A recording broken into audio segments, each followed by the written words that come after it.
So Santosh గారు, నాకు మీరు చెప్పిన దాంట్లో అర్థమైంది ఏంటంటే, సినిమా థియేటర్ రిలీజ్ అయిన తర్వాత మంచి టాక్ వస్తే ఓటీటీ వాళ్ళు ప్రిఫర్ చేసే అవకాశం ఉంటుంది. అంటే వాళ్ళే మన దగ్గరికి వస్తారు అవకాశం ఉంది.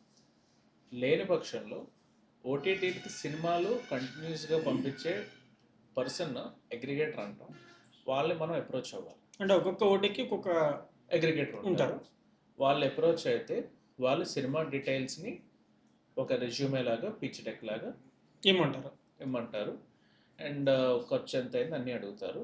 అవన్నీ కూడా ఇచ్చి వాళ్ళ సినిమా చూసి వాళ్ళకి నచ్చితే అవుట్ రేట్ కొనుక్కుంటారు.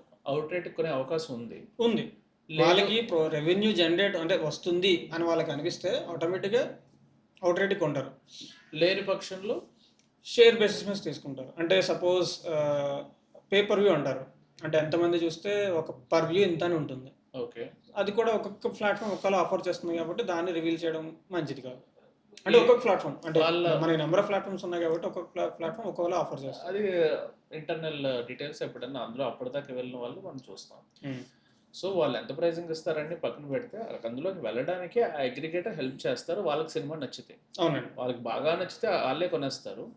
అది కూడా జరుగుతుంది. అగ్రిగేటర్ కొనేసి వాళ్ళు ఆయన అక్కడ మాట్లాడుకోవచ్చు. ఓకే, అదన్నా చేస్తారు. లేకపోతే షేరింగ్ బేసిస్ లో అన్నా పంపిస్తారు.